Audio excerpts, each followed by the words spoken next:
अच्छा भैया, ये देखिए हम गायिका नीतू राज बनारस सारनाथ की धरती से इतना बड़ा कांड हुआ हाथरस जिला हमारे उत्तर प्रदेश के अंतर्गत।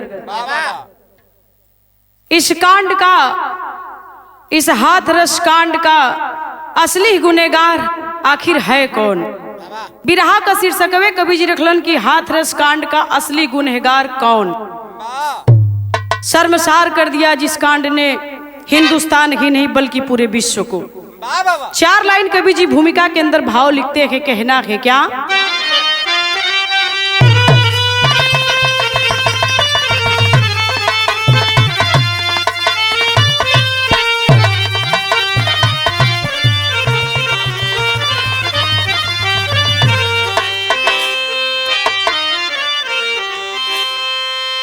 आज हालात क्या है बाबूजी, क्या कहना है?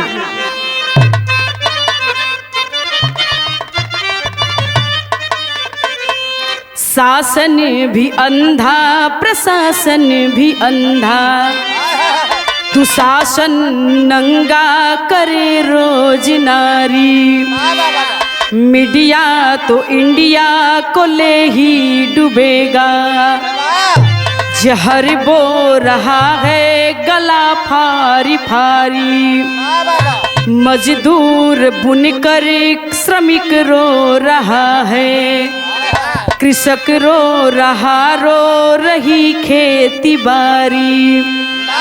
पढ़िया बची बेटियां अच्छे दिन में, सिया राम पूछे यही जनता सारी।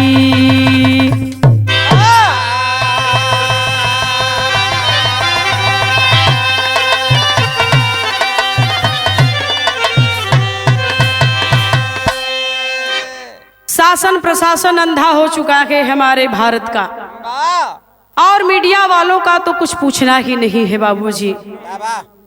पढ़े बच्चियां बढ़े बच्चियां, पढ़े बेटियां बढ़े बेटियां, ये नारा था हमारे देश का। लेकिन आज हालात क्या है? एक लाइन कवि जी गजल के अंदाज लिखलन का,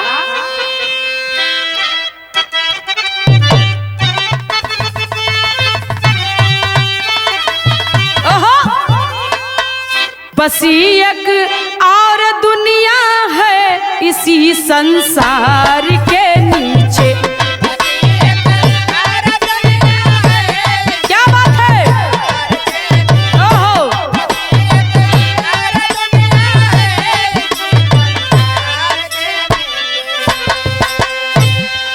छोड़ दीजिए। कवि जी बहुत सुंदर कई लाख रुपया के बाद ये 2 लाइन के भाव में लिख दहलन। क्यों हमारा देश बदनाम हो रहा है? कहना, देश बदनाम होता है, उन कुकर्मियों के लिए लाइन लिखी गई क्या? देश बदनाम होता है इन्हीं जल्लाद सालों से।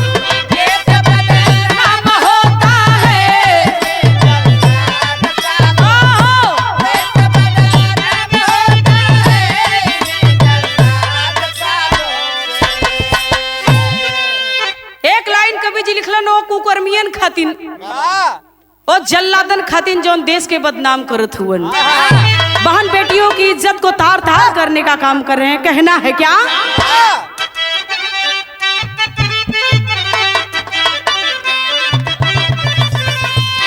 देश बदनाम होता है इन्हीं जल्लाद सालों से।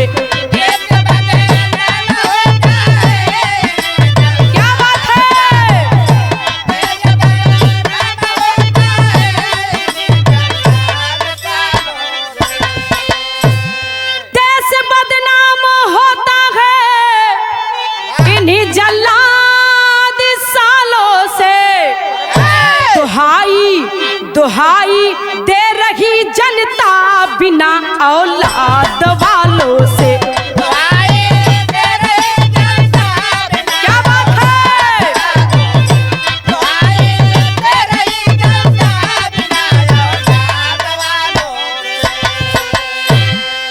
दुख की बात तो यह है बाबू कि हम दुहाई किससे दे रहे हैं?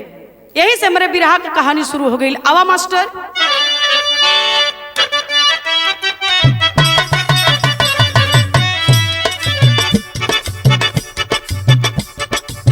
कभी मंदिर तो कभी 15 लाख के झांसा में,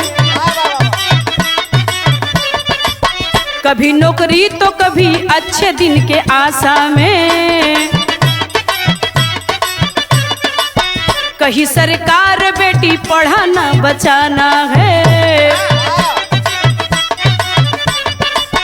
उन्हीं संदर्भ में उसी संदर्भ में हमको भी आज बताना है। प्रांत यूपी के जिला हाथरस की बात सुने, वहीं पे चंदापा थाना एक विख्यात सुने।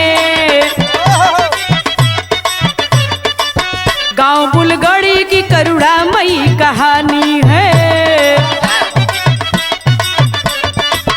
गांव बुलगड़ी की करुणामयी कहानी है, गांव बुलगड़ी की करुणामयी कहानी है। बेटियां डर गई आंखों में आया पानी है,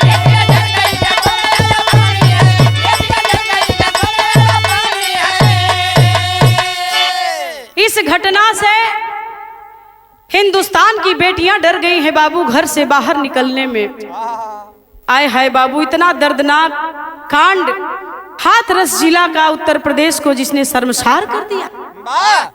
यही से हमारे बिरहा की कहानी शुरू होती है बाबूजी। ओम प्रकाश की बेटी जो अपने माँ के साथ चली है खेत की तरफ, एक लाइन तर्ज लिखल गई का,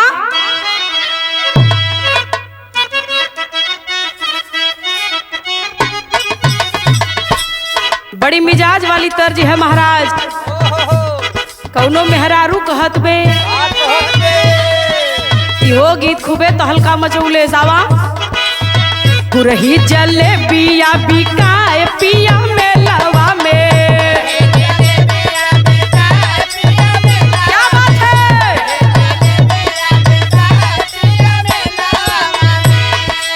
ले ले यहाँ गारा में छनात होई तेलवा में, ले ले यहाँ गारा में छनात होई तेलवा में। गुरही जले बिया बिका पिया मेलवा में, क्या बात है।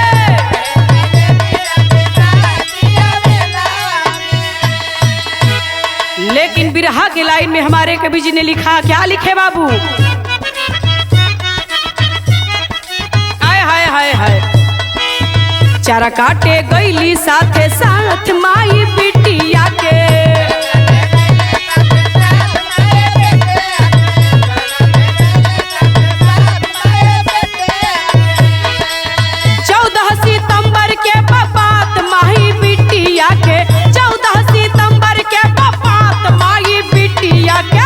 काटे गई साथे साथ माई बिटिया के।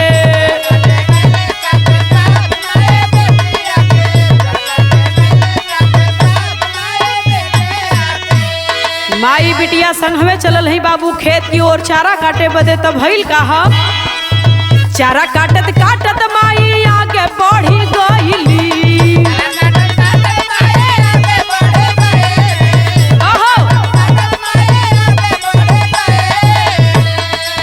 मनीषाया के थोड़ी पहिले जब भइली,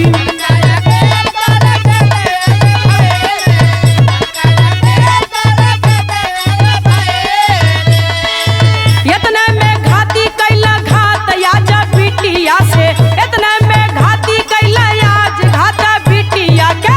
चारा काटे गईली साथ साथ माई बिटिया के।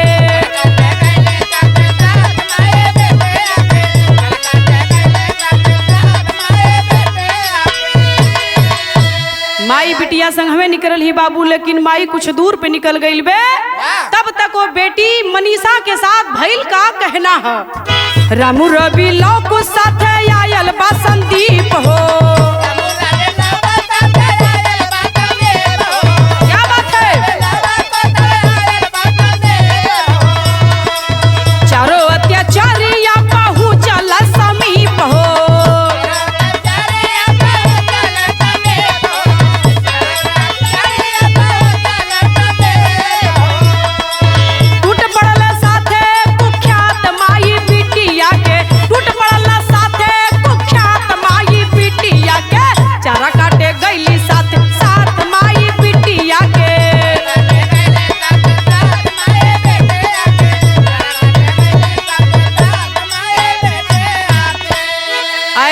बाबूजी माँ कुछ दूर पर चारा काटते काटते चली गई और इधर उसी मनीषा बेटी पर रामू, रवि, लौकुश के साथ संदीप सबको लेकर के चला है बाबू। आज जब पहुंचल है मनीषा पर तो टूट पड़ल। तर्ज लगल महाराज, कवन तर्ज बा?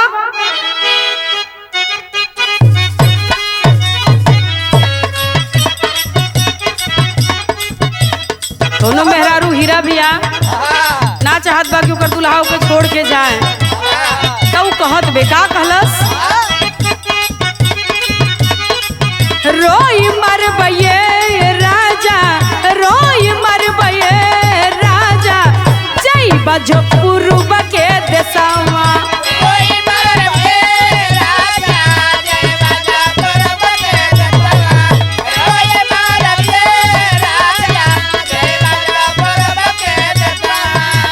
लेकिन बिरहा के अंदर कवि जी के लेखनी संकेत करत बे भइल कहा कहना है, नोचे लगले हो पापी, नोचे लगले हो पापी, आल्हर करी नवा के,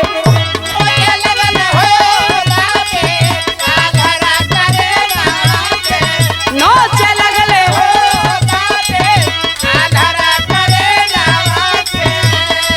बोलावे न पवली अपने माइयो बिरानवा के, बोलावे न पवली अपने माइयो बिरानवा के, नोचे लगले हो पापी, आल्हर करी नवा के।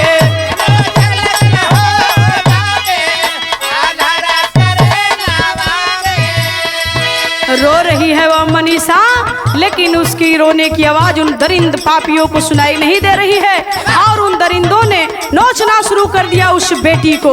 तो वह कहती क्या है, कैलन का इज्जत तार तार कैल, मारल चाह जानवा हो, मारल चाह जानवा हो,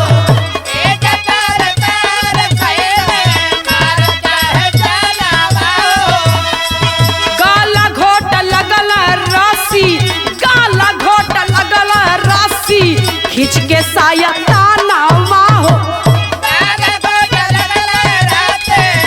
के साया तानावा हो,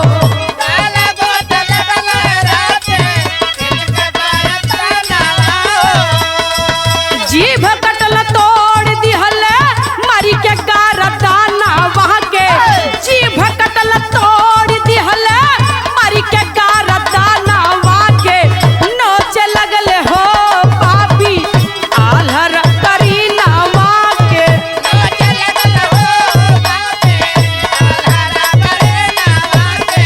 बात अच्छे।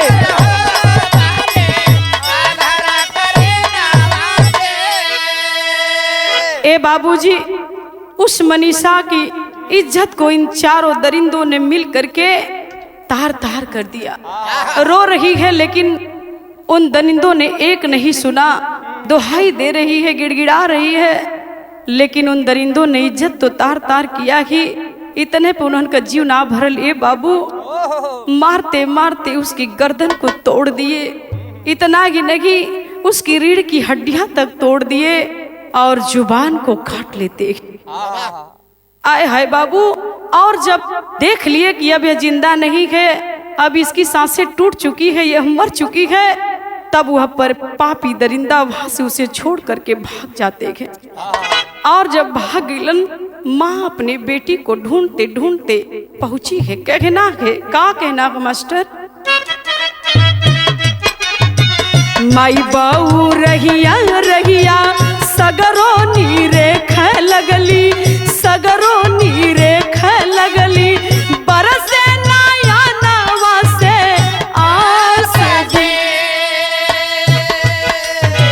छत बिछात देखली बिटिया के अपने हो, बिटिया के अपने हो, अब हिनता चलत रहली सास जी, चंदप्पा थाने गईली लिखावर पटिया हो, लिखावर पटिया हो, कैला पुलिस हॉस्पिटल भर्ती भैली बिगड़ल हालतिया हो, बिगड़ल हालतिया हो, घर वाले हो गइले उदास जी। माँ ढूंढते ढूंढते अपनी बेटी को जब उसके पास पहुंची है, बेटी को देखते ही माँ मालूम पड़ा कि वही बेहोश हो जाएगी और किसी ना किसी तरह से अपने आप को संभालते हुए माँ घर पर खबर देती है। और जब घरे गिलन तो लेके पहुंचल हुआ वो लड़की के हॉस्पिटल में। हॉस्पिटल में भी गईले के बाद कुछ ऐसा ना भैल बाबू, पुलिस के पास गईलन, पुलिस के यहाँ रिपोर्ट लिखाओ। जब थाने चंदप्पा पर पहुंचल हुआ माई भाई बाप सब अपनी बेटी को बहन को लेकर के जब चंदप्पा थाने पर गए बाबूजी, तो पुलिस भी कुछ खास उन लोगों के साथ पेश नहीं आती है। मायूस और उदास होते गए, हॉस्पिटल में पड़े गए, इलाज भी नहीं हो रहा है। बाहर प्रशासन के लोग कहना पड़ता है बाबू 100% पुलिस हमन का सेवा करेले, 80% पुलिस प्रशासन वाले लोग खरा भी उतरते हैं क्योंकि हमारे सेवक वही हैं, हमारी सेवा करते हैं। मैं प्रशासन वालों को कुछ तो नहीं कह सकती एक गायिका होने के नाते, लेकिन इतना जरूर कहूंगी कि चंदप्पा थाने जैसे पुलिस वालों ने, तुम लोगों ने पुलिस वालों को बदनाम कर दिया और चंदप्पा थाने के पुलिस वालों से हम लोग नाखुश हैं। इसलिए कवि जी की लेखनी टेरी में संकेत करती है। कवि जी लिखलन प्रशासन के लिए का लिखल गई मास्टर?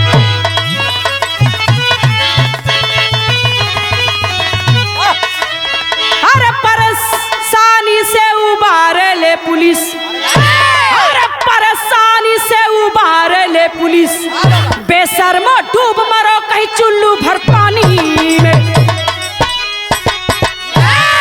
परेशानी से उबारने का काम पुलिस वाले करते हैं, लेकिन ऐ मेरे बाबूजी, आज चंदप्पा थाने के पुलिस वालों ने उस बेटी के साथ ऐसा बदसलूकी किया। शर्म करो पुलिस वालों, शर्म करो। कहना है क्या हुआ मास्टर?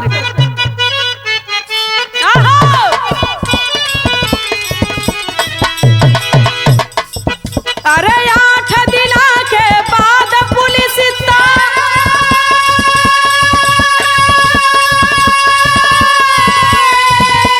रिपोर्ट दर्ज किया श्रीमान।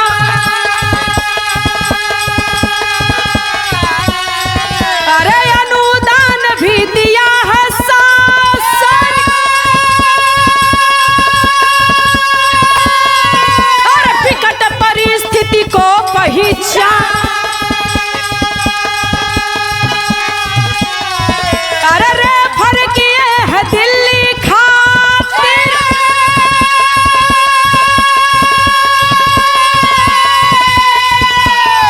और फिर भी बचा नहीं है प्राण।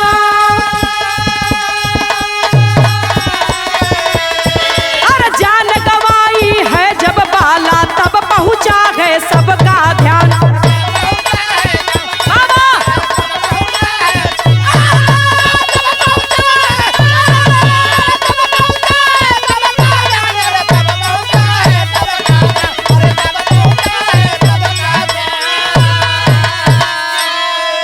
दौड़ते हॉस्पिटल का कभी चक्कर लगाते तो कभी थाने का चक्कर लगाते। माँ बाप थक गए। 8 दिन का दिन बीता है बाबूजी। उसके बाद जाकर के चंदप्पा थाने की पुलिस ने रिपोर्ट को दर्ज किया। इतना ही नहीं बाबूजी, विकट परिस्थिति आई और यहाँ तक परिस्थिति आई कि वहां से उसे रेफर किया गया दिल्ली के लिए। दिल्ली में पहुंची है और वहां भी इलाज होना शुरू हुआ। इलाज के दौरान आखिरकार दिल्ली के डॉक्टर भी उस लड़की को नहीं बचा पाए और वह अपना दम तोड़ देती है। और जब मर गई वह मनीषा लड़की, तब लोगों का ध्यान पहुंचा है कि ये तो अनर्थ हो गया। तो कहना चाहती हूँ, हुआ क्या मास्टर?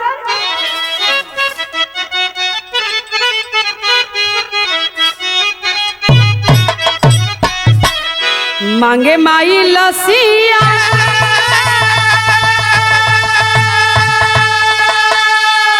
मांगे माई लसिया, ना देवेले पुलिसिया छिपावल गाले।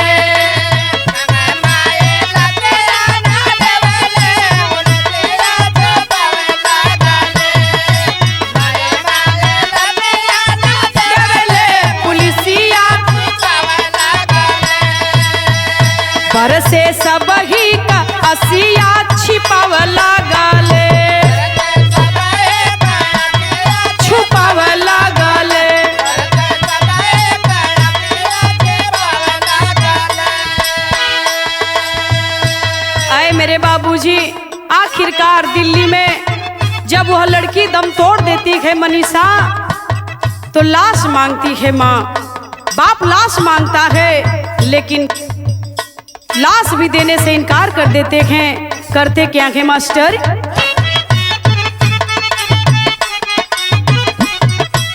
पोस्टमार्टम बदले के लाश आधी रतिया, आधी रतिया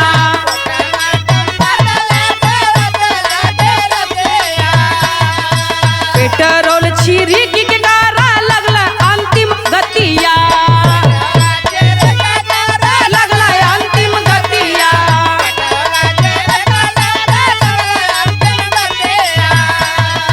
झूठे गाँव वसिया ना सुना सत्य नसिया भागव लागले, झूठे गाँव वसिया ना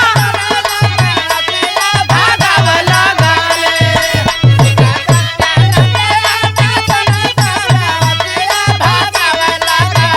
हंसी हंसी वो ही लसिया जलाव लागले।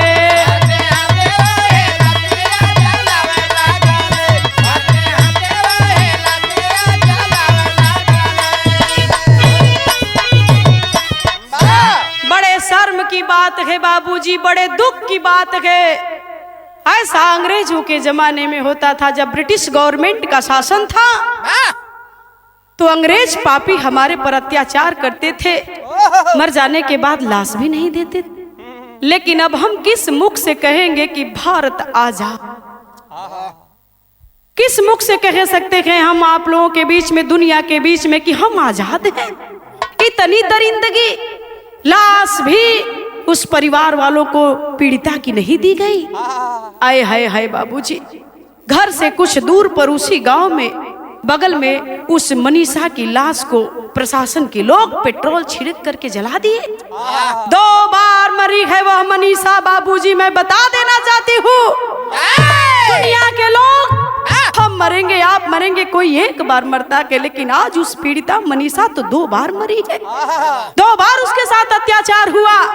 एक तो तब जब पापी उसके साथ बलात्कार किए 4 पापी मिल करके, लेकिन दूसरी बार तब मरी कि जब उसके लाश के साथ भी अत्याचार किया गया। कहना है, क्या कहना है मास्टर?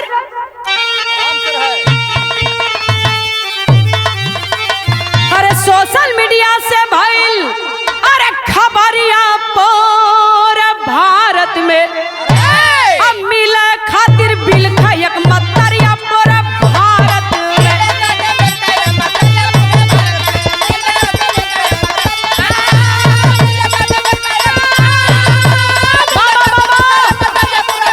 जियो भैया,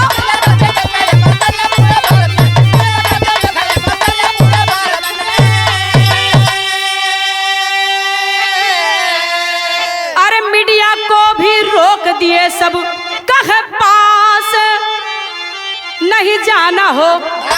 अरे मीडिया को भी रोक दिए सब, कहे पास नहीं जाना हो। अरे राहुल प्रियंका सपा यो बसपा सभी विपक्षी ने ठाना हो। भारी भीड़ जुटल, भारी भीड़ जब जुटल सब नर नारिया पूरे भारत में। भारी भीड़ जब जुटल अरे सब नर नारिया पूरे भारत में। तब योगी से मोदी करची कारिया पूरे भारत में।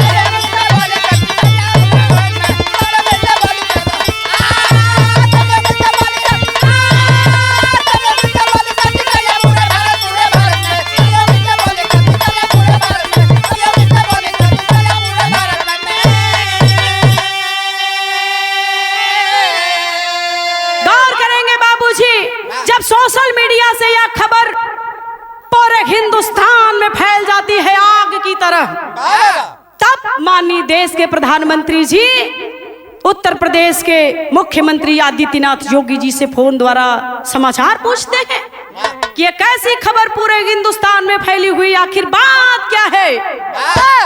आए हाय हाय बाबूजी, तो यही हमारे प्रधानमंत्री जी का एक नारा याद आता है। वह नारा क्या था मास्टर? आइए।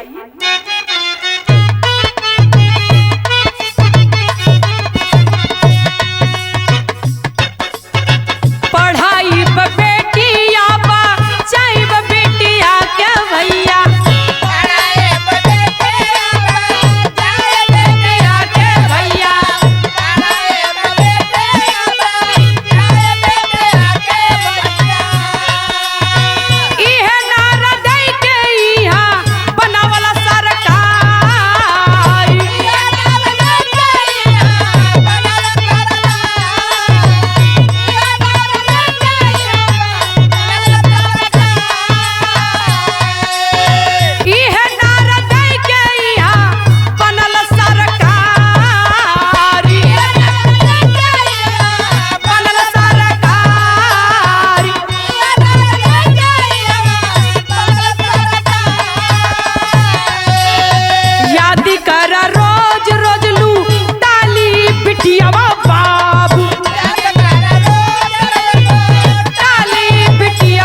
हिंदुस्तान पर। हमारे हिंदुस्तान में जब अंग्रेज आए तो वो हमारी बहन बेटियों के साथ ऐसा अत्याचार किया करते थे, लेकिन आज हमें शर्म आती है कि हम उन अंग्रेजों से तो आजाद हो गए, लेकिन इन कुकर्मियों से कब देश आजाद होगा? कब देश आजाद होगा इन कुकर्मियों से? सवाल है मेरा। कहना चाहती हूँ बाबूजी, बलरामगंज में हादसा हुआ, भदोही में हुआ, आज आए दिन बहन बेटियों की इज्जत तार तार की जाती है। कहाँ है हमारा प्रशासन, कहाँ है हमारे देश का कानून? सिर्फ उत्तर प्रदेश ही नहीं, पूरे देश की हालत यही है। हम सुरक्षित नहीं हैं। कभी 3 साल की बेटियों के साथ रेप हो जाता है, कभी 8 वर्ष, कभी 10 वर्ष, कभी 20 वर्ष की लड़कियों के साथ आए दिन बलात्कार हो रहा है। कहना के बाबू, आखिर कहे तो क्या कहें, कहने के लिए कुछ बचा तो नहीं है। लेकिन एक बात कहना चाहती हूँ, क्या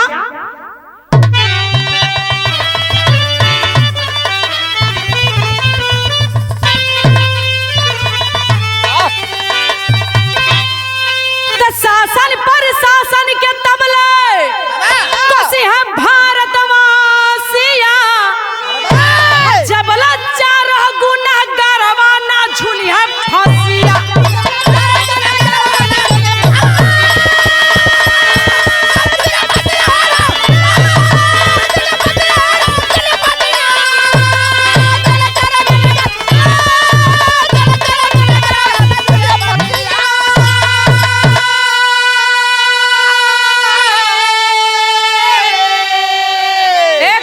बात है, क्या दुख की बात है, गौर करेंगे।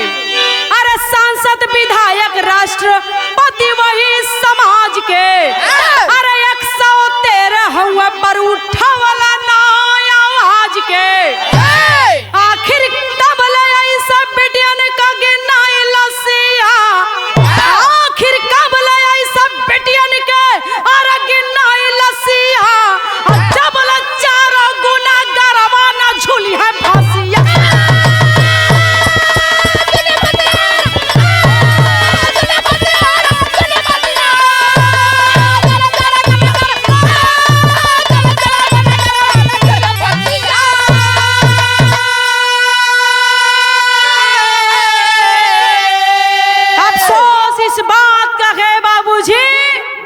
कि हमारे हिंदुस्तान के राष्ट्रपति भी इस वक्त दलित हैं और एक दलित की बेटी के साथ अत्याचार होता है, हमारे देश के राष्ट्रपति भी नहीं आवाज उठाए।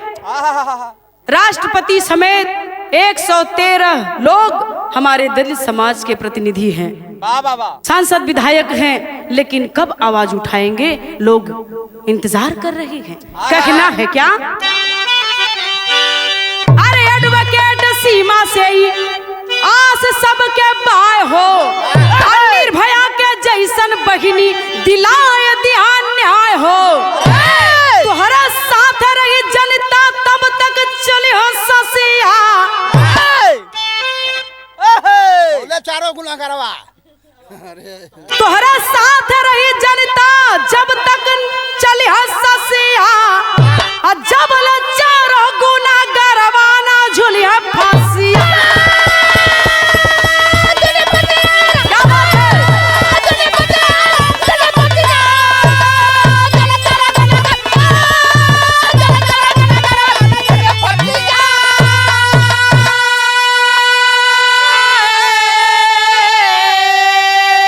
एक उम्मीद की आस जगी बाबूजी, जब निर्भया की वकील सीमा कुशवाहा जी, सीमा एडवोकेट जी जब इस कांड में आई है बाबू, तब लगा है कि एक आस जगी है। बहन सीमा से यही आस लगी है देशवासियों को कि आए बहन, जैसे आपने निर्भया के दोषियों को फांसी दिलाने का काम किया, उसी तरह से इन 4 दरिंदों को भी फांसी के फंदे तक पहुंचाने का आप काम करेंगी। आपसे देश को उम्मीद है। और एक आशा यह जगी है कि हमारे देश के प्रधानमंत्री जी से भी उम्मीद है, हमारे प्रदेश के मुख्यमंत्री जी से भी उम्मीद है कि आप इस बेटी के साथ न्याय करने का काम करेंगे। यही उम्मीद हम आपसे लगा कर बैठे हैं। कहानी खत्म, खानदान का परिचय। गुरु बिहारी गुरु रमन बेचन जन्नत के धाम।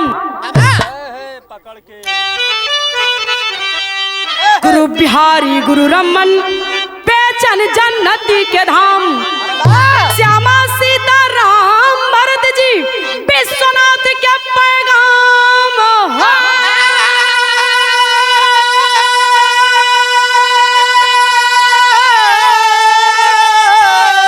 अरे परेशानी से उबारे ले पुलिस नीतू सियारा